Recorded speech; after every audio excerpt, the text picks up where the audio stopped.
One of my biggest challenges as a creative person is my desire for control. And this is obviously an offshoot of perfectionism. The more perfectionistic you are, the more control you want, because ultimately you're afraid of uncertainty. And that has led me to this place where I'm trying to recycle vulnerability. Ultimately, what I've been chasing for many, many years is this idea that if I find the perfect art style, or if I find the perfect creative voice, I can just recycle vulnerability and just kind of mine this same idea over and over again without this exploration.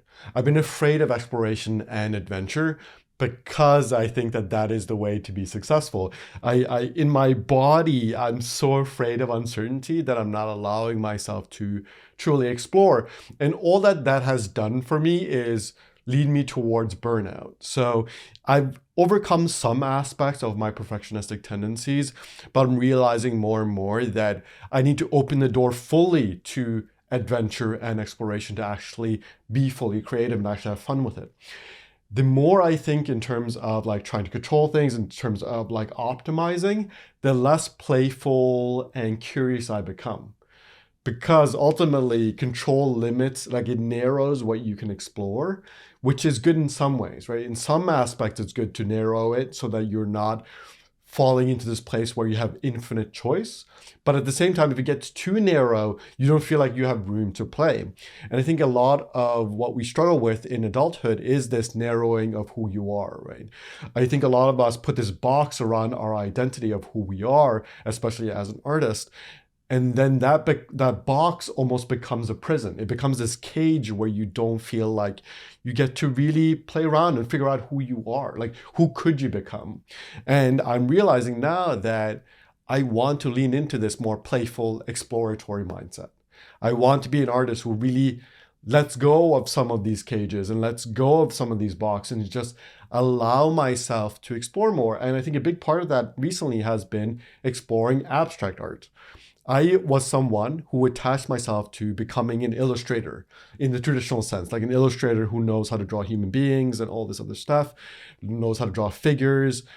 And I've been trying to force myself to get really good at that stuff. One, because I want to be a good teacher, but two, it's also because I want to identify with that skill. And it's just not who I am naturally. I think I'm much more naturally inclined towards the abstract, the unknown, the less defined aspects of the human experience, but I'm trying to force myself into a box that I don't fit into. And that has made it very difficult for me to feel energized and excited about making art. And now that I'm letting go of some of those boxes, I'm realizing that I actually really enjoy drawing abstract art. The only thing that's holding me back from doing it is this idea that I need to fit into this box. It's this idea that I won't get the external approval that I want if I don't fit into this very specific narrow box. But the funny thing is that if I share my abstract work with my art friends and my other friends, like my normal friends, they all really like the abstract work. But in my mind, I've convinced myself that that's not allowed. I put this cage around my creativity because I wanted control. And now all that has done for me is made me somewhat productive in a specific direction, but it has not allowed me to fully explore who I am as a person, my experience, and what I can offer the world.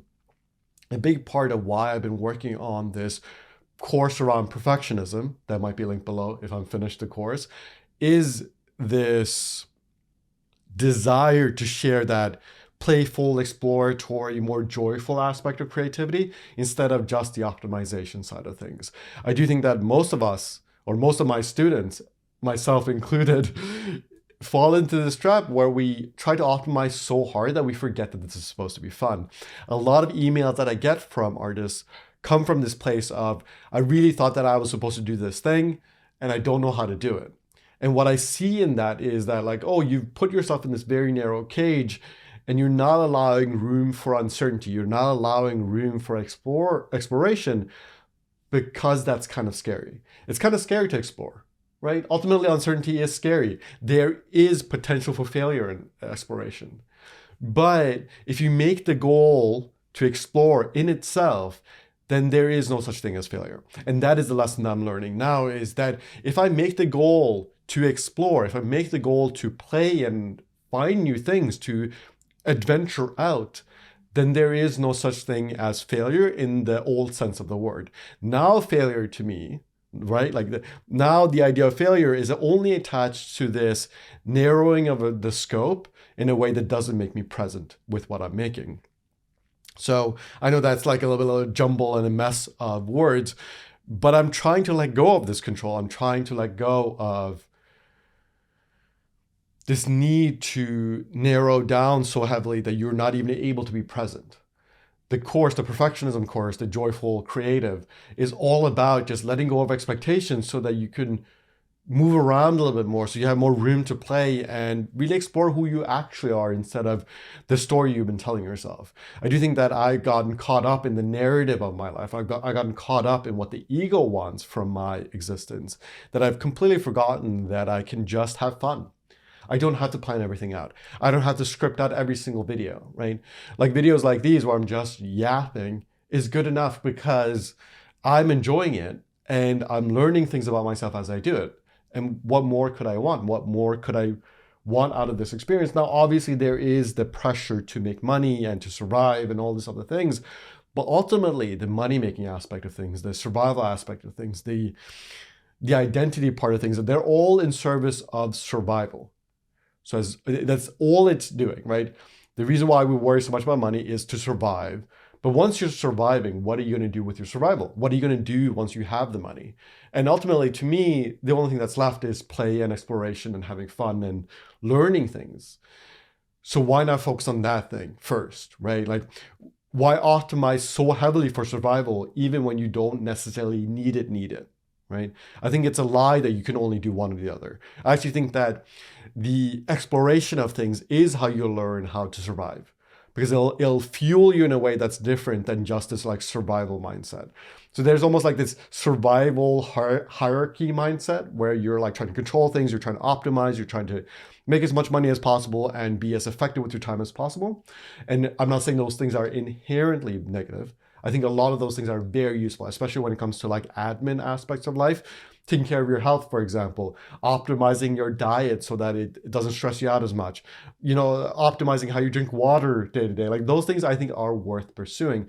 But ultimately, I think those things need to be in service of this exploratory, playful side of you. Because I think this is the thing that actually fuels your soul, at least for me. What I realize is that the more I just lean into this optimization for survival, the less meaningful life becomes, because survival just isn't enough. Now, if you are in a place where that is all you can focus on, if that is all you can have the capacity for, then obviously do that. I did that for most of my life because I was broke, because I was struggling. But now that I'm in a place where I don't need to just focus on this, I can actually leave room for the play. And I also have a bit of skepticism towards this aspect of life. I do have a little bit of skepticism around the hierarchy thinking, because I do think that actually learning how to play and explore will help you feel more energized to learn how to make money and be effective in other aspects of life. I actually think it makes you a better human being the more you are playful and exploratory. So it actually makes it easier to optimize. Because it is hard to optimize your life if it doesn't feel like it's worth living. And a lot of times the thing that makes life worth living, like the thing that makes your soul come ablaze, is the exploration and play. So maybe the reason why you're not as good at the survival aspect of things is the fact that you're not leaving room for the playful side. And this part of your soul that doesn't get seen is draining you, right? It just becomes this leaky bucket where you're pouring water into it with survival, but you're not strengthening the bucket itself with play and exploration. Now, that's not the greatest metaphor, but I think you know where I'm going with it. I think you need both. You need both. And I've been making the mistake that I could just control for uncertainty and just like try to narrow down. And I think that's deeply unwise. I think I'm missing a huge part of what makes life worth living by trying to hyper optimize, by trying to understand myself purely from an intellectual place. Now, the intellect is very useful. The intellect is great at dissecting things. It's very good at putting things into boxes and pattern recognition. But I think that intellect has to live in service of the deeper intuition. It has to live in service of exploration. I don't think that the intellect is all there is, right? what I'm doing now is I'm using my intellect to focus on the things that bring me joy. I'm asking myself how I can make things more playful, right? How can I do this in a way that feels like exploration for me, and focus much more on that side of things instead of only using my intellect for the survival things, right? I think culturally we're in a place where we tend to use our intellect for money. Like if you're a smart person, then learn how to make money. It's like so core to the philosophy of how many of us approach life. And I think it's something that I took on too heavily. Now, obviously, use your intellect, figure out how to do well financially. But I think you can also use your intellect to ask the question of how can I be more playful? How can I explore more? What are the things that are holding me back from play and exploration? Am I someone who's afraid of uncertainty? Am I someone who's afraid of learning about myself and leaving room to be unknown to myself in a way that can be fun, right? I don't know if that makes sense, but like there's a temptation to narrow yourself into a box, but you're not this like tangible box thing that you just can't fit all of yourself into it because you are unknown to yourself. There are aspects of yourself that you would be shocked by, right? There are things that I discover about myself all the time that are surprising to me. And the abstract art side of things that I think is the greatest example because it's the most obvious one, especially when I'm talking to other artists. I didn't realize I could enjoy that. I didn't realize how much I could enjoy making abstract art and how good it actually feels. But now that I'm doing it and exploring it, it's bringing me so much joy. It's opening up this whole new door that I didn't know was there. And that was only possible once I accepted the fact that I do not know myself that well. I don't know myself in the way that I can define it. And that's not the point. Letting go of that box, letting go of that framing, letting go of all of that is ultimately what's giving me the freedom and helping me break through perfectionism, and it allows me room to actually enjoy my life in a way that is much more fulfilling than just trying to fulfill some sort of external capitalist goal, you know? Like not everything has to be about money, not everything has to be about branding. Obviously, if you're in a position where you need to focus on that, sure, but I still think you can leave room for the unknown. You can leave room to be vulnerable. And you can't be vulnerable unless you leave room for uncertainty. You have to be present with it, right? If you already know where things are going, you're not going to get to experience the moment fully. And if you're not experiencing the moment fully, you're not being vulnerable. It's that simple. And I thought that I could get to a place where I could just plan out every drawing and not be surprised by it almost. Like that was almost a desire that I had simply because I thought that that's what it meant to be good. But what I'm realizing now is that this idea of good versus bad is not helpful for being an artist. I don't think that is the framework that's the most useful. What I think is more useful is what do I want to explore now? What is it that I want to grapple with? And it's allowing room for that to just happen is what leads you to do great art, right? The thing about the good versus bad dynamic is that a lot of times the artists who focus heavily on that never make anything great because they don't leave enough room for discovery. I think that there is value in pursuing technical skill, of course, but that all has to be in service of exploration. And if you listen to very great artists, like the top-notch artists talk about their craft, a lot of times they'll talk about the mystery of art because that is ultimately the thing they're grappling with. It's just like they don't understand how they got to where they are. They might give you some sort of nice story about how hard they work, but ultimately they don't know why certain things resonate with them. It's unexplainable, and it's supposed to be unexplainable.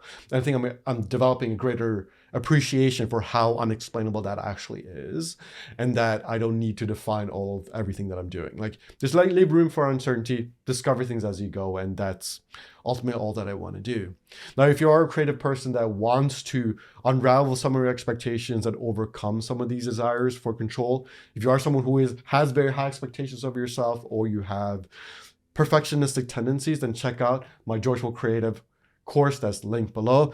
We talk a lot about this. We go through tons of exercises to help us unravel some of these expectations, because I do think that if you are someone who hasn't had a lot of fun making art recently, it's probably because you have unhealthy expectations of yourself, and you can actually use the intellect to dissect some of those expectations and then get back to enjoying your art practice. If you're interested in that, check out the link below, and I'll see you guys in the next video. Bye.